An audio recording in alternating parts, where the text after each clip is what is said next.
आंबा हा फळांचा राजा म्हणून जगभर ओळखला जातो. कोकणातील हापूस आंबा आपल्या चव, सुगंध आणि रंगामुळे विशेष प्रसिद्ध आहे. मात्र यंदा हाच हापूस अनेक संकटांना सामोरं जातोय.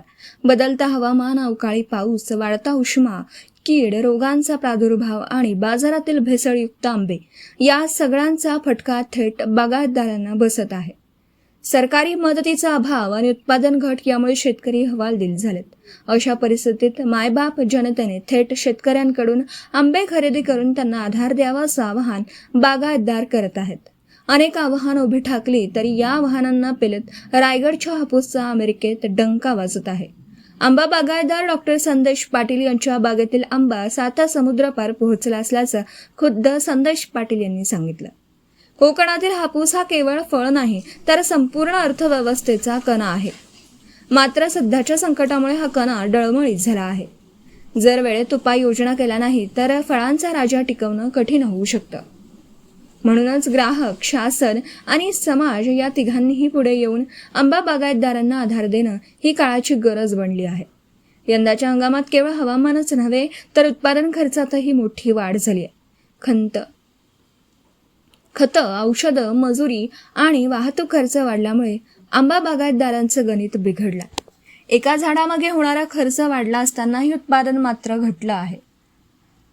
तज्ज्ञांच्या मते हवामान बदलामुळे आंबा पिकाच्या फुलोऱ्याचा कालावधी आणि फळधारणेवर थेट परिणाम होतो. तापमानातील अचानक बदल आणि आर्द्रतेतील चढउतार यामुळे मोहर टिकत नाही. दरम्यान निर्यात बाजारावरही परिणाम होत असल्याचं चित्र आहे. दर्जेदार उत्पादन कमी झाल्यामुळे परदेशात जाणाऱ्या हापूसच्या प्रमाणात घट होण्याची शक्यता वर्तवली जात आहे. याचा थेट फटका शेतकऱ्यांच्या उत्पन्नावर बसू शकतो. याच पार्श्वभूमीवर पाहुयात आमचे प्रतिनिधी धम्मशील सावंत यांचा हा विशेष रिपोर्ट. भारत आणि महाराष्ट्र आंबा उत्पादनात अग्रस्थानी आहे. महाराष्ट्रात सुमारे 3.57 लाख हेक्टर क्षेत्र आंबा लागवडीखाली असून कोकणातील हापूस आंब्याची निर्यात मोठ्या प्रमाणात होते. यामुळे शेतकऱ्यांना चांगला आर्थिक फायदा मिळतो. रायगड जिल्ह्यात 56 ते 60 हजार आंबा बागायतदार आहेत तर संपूर्ण कोकणात ही संख्या 4.5 लाखांच्या घरात आहे. मात्र यंदा परिस्थिती वेगळी आहे. बदलत्या हवामानामुळे आंब्याचा मोहर मोठ्या प्रमाणात कुजला, मावा आणि तुडतुडे यांसारख्या किडींचा प्रादुर्भाव वाढला. बागायतदारांनी महागडी औषधं फवारूनही अपेक्षित फळधारणा झाली नाही. यावर्षी केवळ 15 ते 20% उत्पन्न मिळण्याची शक्यता व्यक्त केली जाते. उत्पादन घटल्यामुळे खर्च वाढला असून नफा मिळेल की तोटा याची चिंता शेतकऱ्यांना सतावत आहे. एकीकडे नैसर्गिक संकट आणि दुसरीकडे बाजारातील फसवणूक अशा दुहेरी संकटात सापडलेला कोकणातील आंबा बागायतदार आजही तग धरून आहे. आता गरज आहे ती ग्राहकांनी सजग होऊन थेट शेतकऱ्यांकडून खरेदी करण्याची, जेणेकरून फळांचा राजा आणि तो पिकवणारा शेतकरी दोघेही टिकून राहतील, असे संदेश पाटील म्हणतात. बाजारात कर्नाटकातून येणाऱ्या भेसळयुक्त आंब्याची विक्री हापूसच्या नावाखाली होत असल्याचा प्रकार समोर आलेत. त्यामुळे ग्राहकांचा विश्वास ढासळत आहे. यावर पर्याय म्हणून अनेक ग्राहक आता थेट बागेतून आंबे खरेदी करण्यास प्राधान्य देतात. यंदा हवामानामुळे मोठं नुकसान झालंय. मोहर टिकला नाही, खर्च मात्र वाढला. बाजारात भेसळयुक्त आंबे येत असल्याने आमच्या खऱ्या हापूसला योग्य भाव मिळत नाही. त्यामुळे ग्राहकांना थेट बागायतदारांकडून आंबे खरेदी करून आम्हाला आधार द्यावा असं आवाहन आंबा बागायतदार डॉक्टर संदेश पाटील यांनी केलं आहे. तर आंबा बागायतीत नफा टिकवायचा असेल तर खर्च कमी करावा, हाच पर्यायी सल्ला संदेश पाटील यांनी आंबा बागायतदार व शेतकऱ्यांना दिला आहे. फडणवीस सरकारने जे काही जाहीर केले 22,000, पण त्याच्यातही अजून GR काढलेलं नाही आहे. त्याच्यामुळे सरकारकडून आंबा उत्पादकांना फारशी काही मदत होत नाही या मताचा मी आहे. वैयक्तिक माझं मत आहे. अनेक संकट येतात आंबा शेतकऱ्यांवर. हेच कोकणातल्या शेतकऱ्यांच्या बाबतीत हा दुजाभाव नेहमीच होतो. आणि कोकणातल्या राजकीय इच्छाशक्तीचा अभाव आहे की कोकणातल्या शेतकऱ्यांना मदत व्हावी असे इथल्या लोकप्रतिनिधींना प्रामाणिकपणे वाटत नाही. त्याच्यामुळे त्याच्यासाठी विशेष प्रयत्न लोकप्रतिनिधींकडून होत नाहीत आणि त्याच्यामुळे इथल्या शेतकऱ्यांना न्याय मिळत नाही. आंब्याच्या झाडाला फुलोरा येण्यासाठी काय विशेष काळजी घेता आणि फळगळ जी थांबण्यासाठी काय विशेष काळजी घेता? आंब्याचा फुलोरा येण्यासाठी खरं काळजी घेण्याचं म्हणजे आपण झाडांना जे काही न्यूट्रिशन आहे किंवा त्याला पोषण मूल्य आहे ती आपण द्यायला पाहिजे. आता आंबे काढून झाल्यानंतर या झाडांना योग्य खतं देणं हे महत्त्वाचं आहे.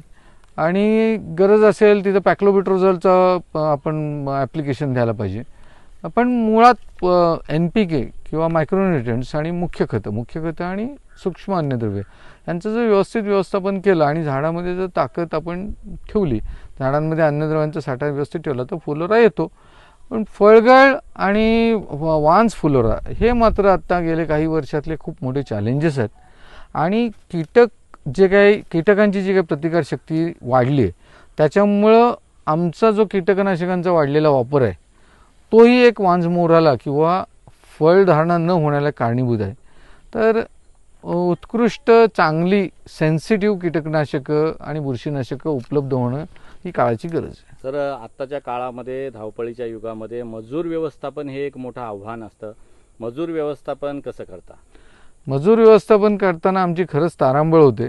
आता हे सांगण्यासारख्या गोष्टी नाही आहेत, खूपच कठीण गोष्टी आहेत. आणि सगळ्यात मोठी गोष्ट म्हणजे कठीण गोष्ट ती होऊन गेलेली आहे. आणि ॲग्रिकल्चर सेक्शनमध्ये त्याच्याशिवाय तुम्हाला काहीच करता येत नाही. सर, आंबा बागायतीमध्ये कोणते घटक आहेत जे तुमच्या नफ्यावर सर्वाधिक जास्त परिणाम करतात? नफ्यावर तसा परिणाम आवक रादर तुमचं आता आम्ही ह्याच्यामध्ये मला खरं उत्तर देता येणं कठीण आहे.